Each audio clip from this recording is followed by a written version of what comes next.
Look at this man. Plain sweater, cold coffee, a desk lamp that's seen better days. Now look at what's sitting right behind him. That's not a fantasy. That's the whole point of this video, how to build wealth on a low income without ever looking rich enough for anyone to notice. Here's what nobody tells you about the guy with the new car, the fresh sneakers, the vacation photos every other month. Statistically, he's more likely to be in debt than the person who looks like they have nothing going on. Looking rich and being wealthy aren't just different things, they're often opposites. Because they're both competing for the exact same paycheck, and if you're on a low income, this matters more than it does for anyone else. Every dollar spent trying to look like you're doing fine is a dollar that will never get the decades it needs to actually make you fine. You don't have the luxury of wasting money on appearances. You have the least room for it and the most incentive to stop. So this isn't a video about budgeting harder or cutting out coffee. This is about something almost nobody explains correctly. Why staying invisible on purpose might be the single most powerful financial decision available to you right now, and why the people around you might not want you to figure that out. Before we go further, comment the word invisible if you've ever spent money you didn't really have, just so nobody would ask questions. I want to know how many of us have actually been carrying this quietly. Let's talk about what this actually looks like in your life, because it's not abstract.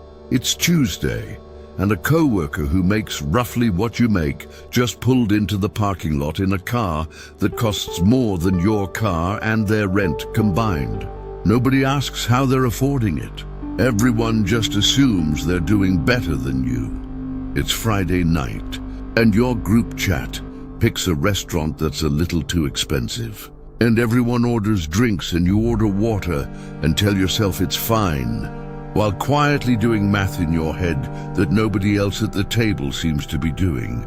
It's a random Sunday, and a cousin calls with an opportunity, or a friend needs to borrow just until Friday, and somehow, the moment people suspect you might have a little bit saved, you become the emergency fund for everyone else's poor planning. None of this is really about money. It's about the fact that being visible with what little financial stability you've built puts a target on it. And nobody ever tells you that directly, because admitting it makes you sound paranoid, not smart. So you learn to just blend in. Spend enough to not stand out, save enough to not fall behind, and never let anyone see which one you're actually doing. So who actually benefits from all of this? Not you. An entire economy is built on convincing you that looking successful and being successful are the same thing. Every ad, every influencer, every day in my life video showing off a lifestyle exists because it works. Because it gets you to trade savings for signals. This isn't an accident. It's the business model. A person who's quietly building wealth doesn't need to buy anything else to prove it. A person chasing the appearance of wealth never stops needing the next purchase, because the appearance always fades and always needs refreshing. Look at how the content itself is designed. It's never "here's how much you need, you're done." It's always the next upgrade, the next reveal, because a satisfied audience stops buying. You are not behind because you make less. You are behind, if you're behind at all, because an entire industry is specifically engineered to make invisible progress feel like failure, so that visible spending feels like the only proof that counts. Stick around, because in a few minutes I'm going to show you the actual research behind this. Real numbers on what wealthy people really spend. And they're almost insulting compared to what you'd expect. No shade to the bag, by the way. It's beautiful. It's just currently worth less than what's still owed on it. There's a name for what's actually happening here. Call it the visibility tax, the cost of every dollar spent so other people notice you're doing fine. And on the other side, there's the invisibility advantage. What happens when that same dollar disappears from view completely and goes to work instead of going on display? Every dollar you have can only do one of those two jobs. It can be seen or it can grow. It has never been able to do both at once. This isn't a theory. In the 1990s, two researchers named Thomas Stanley and William Danko spent years studying actual American millionaires. Not celebrities, not people who look rich on television, but real households with real net worth over $1 million. What they found broke almost every assumption people had. The typical millionaire in their research lived on less than 7% of their total wealth every year. About 80% of them never received an inheritance. They built it themselves. And when it came to appearances, the numbers were almost embarrassing. Half of them had never spent more than $400 on their most expensive suit in their entire lives. They wore inexpensive clothing. They drove ordinary cars. Many of them lived in the same modest home for over 20 years. One of the actual case studies in that research was a woman the authors called Ms. T. She and her husband shopped at ordinary chain stores, not boutiques.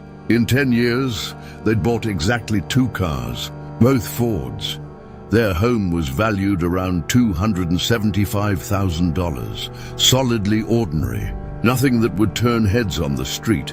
Miss T's last haircut cost $18.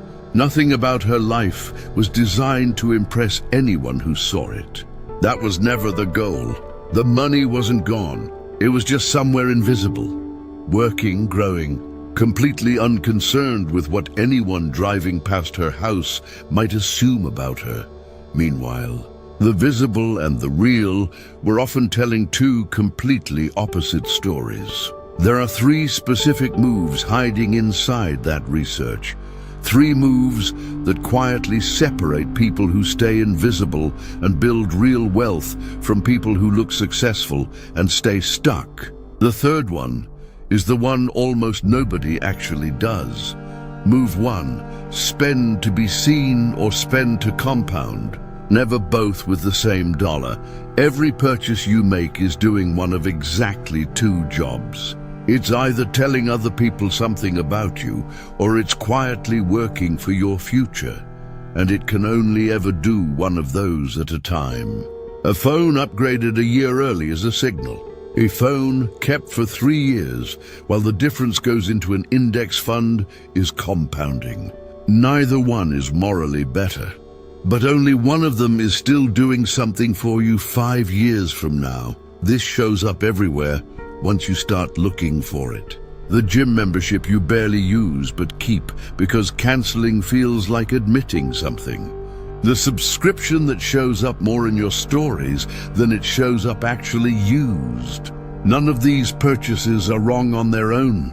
What matters is whether you can honestly say the purchase was for the life you're actually living, or for the audience watching you live it. Here's the part that actually matters for a low income specifically. This isn't about depriving yourself of everything. It's about becoming brutally honest with yourself about which purchases are actually for you and which ones are actually for an audience, whether that audience is your co-workers, your family, or a version of yourself you're trying to convince. Most people have never once asked that question about a single purchase in their life. Just asking it every time is most of the work. Move 2. Let your circle price you, or your income will. This is the one nobody wants to admit, because it sounds like it's about the people you love. It's not about loving them less.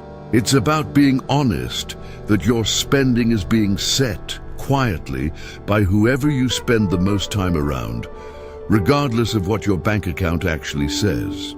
If your friend group eats out 4 times a week, you will find yourself eating out 4 times a week, even on a fraction of their income.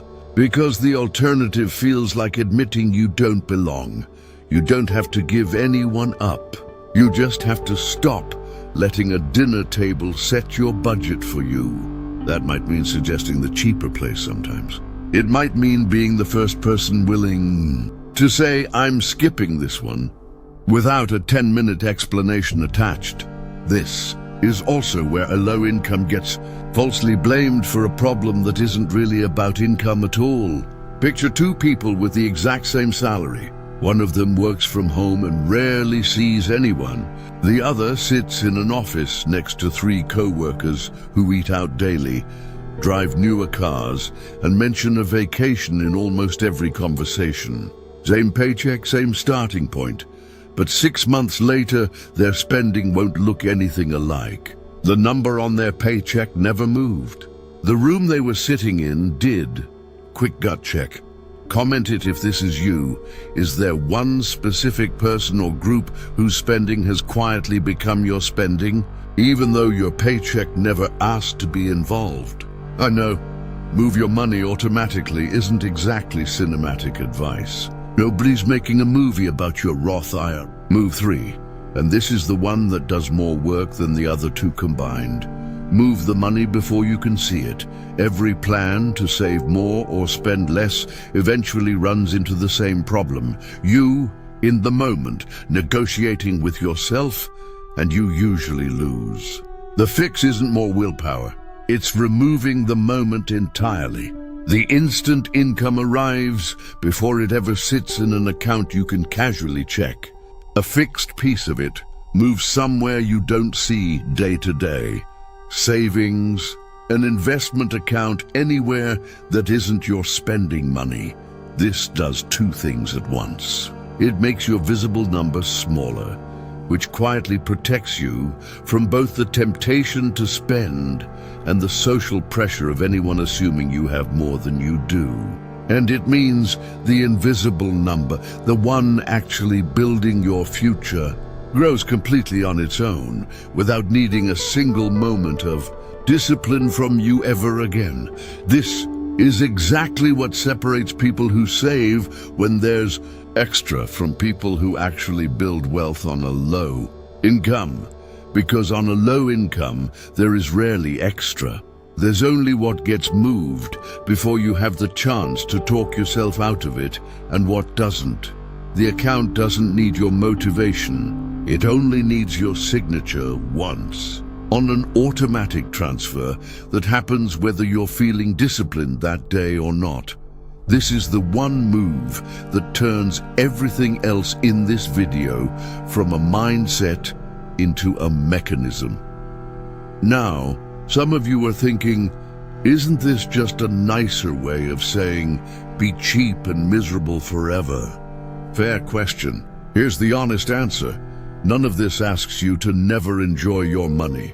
It asks you to be the one deciding where it goes, instead of your feed, your friend group, or your own discomfort deciding for you. Staying invisible isn't about having nothing. It's about nobody getting to vote on your money except you. There's a real difference between depriving yourself and simply not performing for an audience that was never actually paying your bills. Ms. T wasn't miserable. She just stopped needing anyone's approval before she felt secure making a decision. You can still take the trip, still buy the thing you actually love. The only requirement is that it has to be a decision you made, not one your social circle made for you without you ever noticing. So look at that portrait again. The crown, the gold, the throne. That version of you is real, and it's actually available. But it was never going to arrive by looking like it already had. It was always going to arrive quietly, one invisible decision at a time, made by the version of you nobody else was watching. Nobody claps for an index fund. Nobody posts a screenshot of a boring transfer that happened automatically at midnight. That's exactly why it works. The reward was never supposed to be visible yet. 3 moves. Spend to compound, not to be seen. Let your circle price you, or your income will.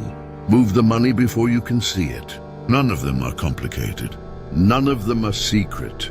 They're just quiet, which is exactly why almost nobody talks about them.